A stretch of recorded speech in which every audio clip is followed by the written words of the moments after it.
Hello everyone, Litrostorm here, and today I'm back with another brand new What If on Telltale's The Walking Dead. Now, one of the big questions after the first season finished was the status of Kenny. It seemed like he made a heroic sacrifice for Ben or Krista, but we never see him die on screen. This choice to leave it ambiguous gave us his introduction in Season 2, which was awesome and integral to the story. But what if it was less ambiguous? What if Kenny died in Season 1?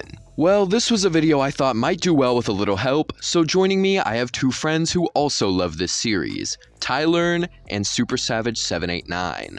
We'll each be covering one season, so you can see all the big changes this one death makes. And of course, if you like what you hear, both of these guys have channels of their own that you can check out in the description and comments section. Alright, so to start out, we've got to cover Season 2. The first thing that changes is in Episode 2, which is the encounter with the Ski Lodge group. Without Kenny there, it's likely less hostile, especially due to Walter advocating for peace. I think after explaining the situation, Walter would let the group stay, since he's a nice guy. Nothing else really changes here until the walkers start to appear. In canon, Sarita wanted to go check on the generators and see what was making them fault up, but Kenny decided to stop her and go instead. Here though, she'd do that, leading to a lot more walkers attacking the group. Or at least a decent portion. Since she isn't going to be there killing them with the group, she's going to be checking on the generator. This means that despite your choices, Nick is still going to die due to the walkers, although I'm sure if you vouched for him, Walter would try to save him in some way, it just wouldn't work. Clementine would get the choice to either go downstairs or go outside to look for Luke once Carver and his men show up. However, both choices are quite uneventful. If you go outside, you just look around for a little bit before one of his men finds you and brings you inside.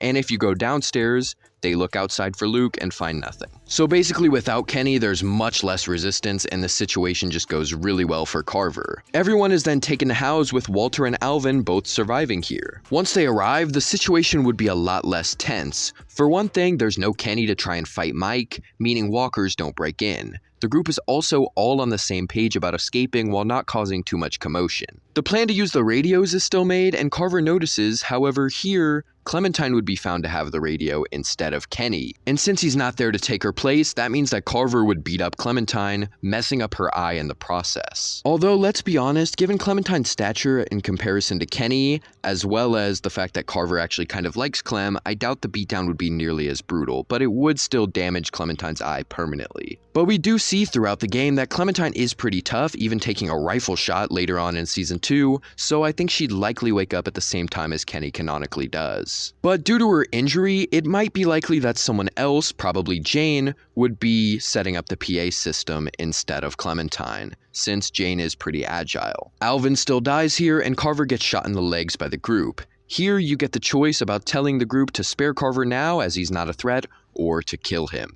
Either way, the group all leaves and cover themselves in walker guts to blend in. Since Nick isn't here, it's likely that Walter would be shot while escaping in Nick's place. Sarita also doesn't make it regardless of your choice here, as she wouldn't have anyone caring as much for her when you get through the horde since there's no Kenny. So after Clementine kills the walker, instead of cutting off her arm, she would probably still be eaten or would just make it back only to die anyway. Episode 4 plays out pretty similarly from here, except for one massive difference. Without anyone having the experience of a childbirthing situation, the proper precautions for the baby could not be made. Plus, no one can afford to sit with Rebecca as they'd be too busy defending from walkers. So as sad as it is, I don't see AJ being born here properly. This means that, as the misdirection in Season 2 actually showed, AJ would die. This obviously devastates the whole group, with Rebecca dying even quicker due to her loss of will to live. The beacon of hope that AJ's birth provided to the group is now pretty much snuffed out,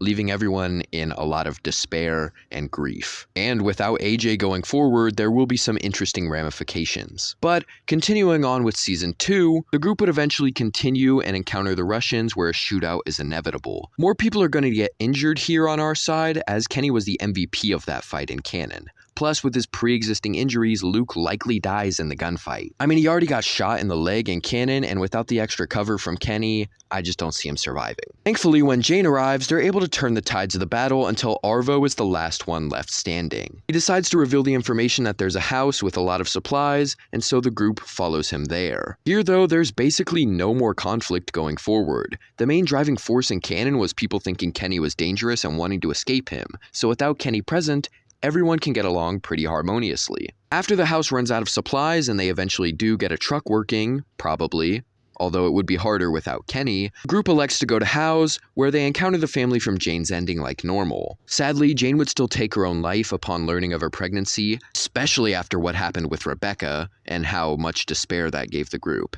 And so our group of Clementine, Mike, Bonnie, and Arvo all leave shortly after. They later come across Ava in the woods and join the New Frontier. However, they don't get kicked out thanks to there being no AJ, which means Clementine doesn't have to steal any supplies. Arvo would likely become one of Joan's top men due to him expressing the coldness that she likes to see in people. But with the setup done, I think it's time to pass it over to Tyler for Season 3. Javier's family would still arrive in the junkyard where Max's crew arrive, Arvo included. Javi is knocked out and taken back to Richmond as Clementine isn't there to free him. Once there, he meets up with David where he explains the situation to him about the family. They quickly return to the junkyard only to find them all as walkers, which is obviously devastating. When realizing that this is due to New Frontier people doing this, David tells Javi that they need to stop this happening. The brothers both begin to return to Richmond, running into Tripp, Eleanor, and Conrad on the way. They explain how a group of people attacked their settlement with either Javi or David deducing that it was against some members of the New Frontier. This only further fuels them for revenge. Tripp, Eleanor, and Conrad tag along as they are bitter to the New Frontier, so they naturally want to help take down these people. They pick up Jesus on the way and the group all arrive, being put into quarantine. The group still gets kicked out and David still gives them the location to meet at. Since Clementine isn't there, there's enough weapons for Conrad, meaning he survives no matter what. After meeting up with David, the group of Badger, Max, Lonnie, and Arvo enter where a fight occurs.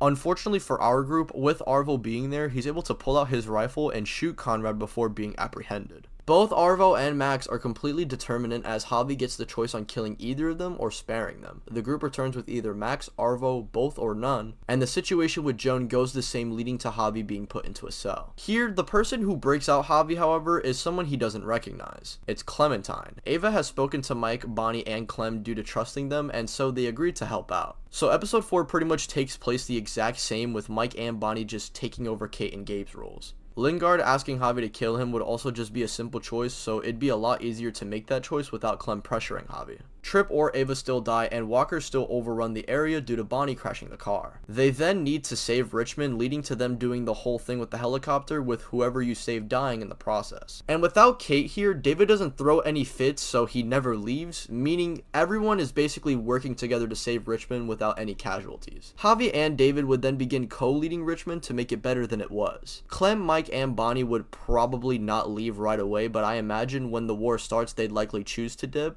This is just consistent with Mike and Bonnie as they choose to run away when a bad situation like this occurs. And now I'm passing the mic to my good buddy Super Savage 789. Listen, Vanilla Ice! So after some time passes, they likely arrive at the boarding school, though they probably arrive a bit later than in canon. This means that by the time they arrive, Violet and Asim would have likely been taken. Ultimately, the situation with them meeting Abel happens, with him always losing an arm due to either Mike or Bonnie off-guarding him. Marlon goes berserk and kills Brody, leading to the standoff at the school. Without AJ there, Marlon actually gets to survive. The next day, he explains the situation to the group, with Clem deciding to train the kids to make sure they're strong enough to defend themselves. During this time, Bonnie tells Clem that she thinks she has feelings for Mike, asking her what to do.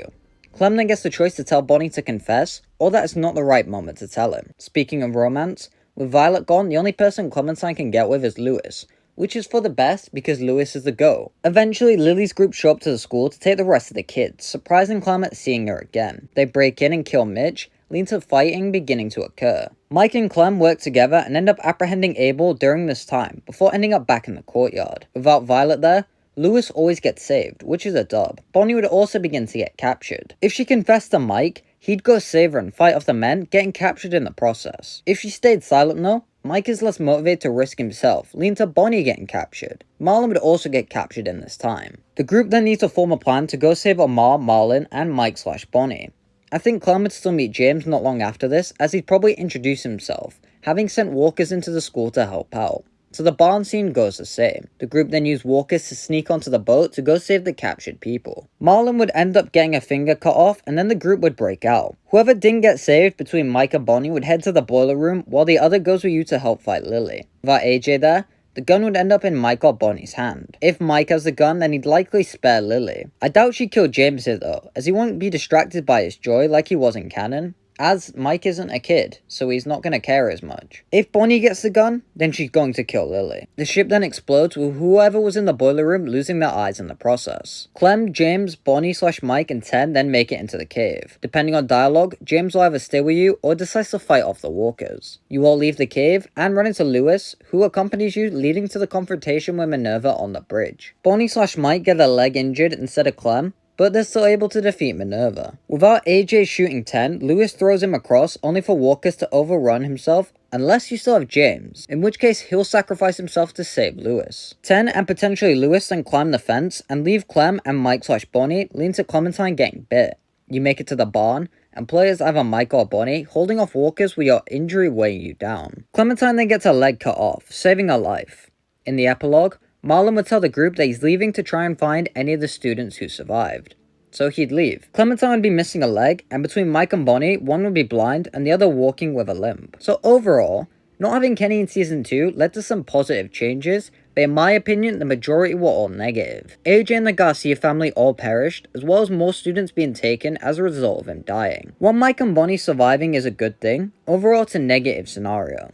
So I guess it's a good thing that Kenny did survive as long as he did. I would like to thank Ty Learn for featuring in this video. He's a GOAT. Go check out his channels. He does One Piece and all that good stuff. He's a great guy. I would also like to thank Lytro for helping me script this, as I'm the one who scripted it. I'm also going to be the one editing it. So yeah, go check out my channel because I'm awesome. I'm also on this channel quite a bit. So go check out my series on here. Don't really have anything else to plug. That was like a 20-second thinking thing. I couldn't think of anything. This What If was goated. Check out What If Ben survived. Check out What If Lee survived. And yeah. Bye!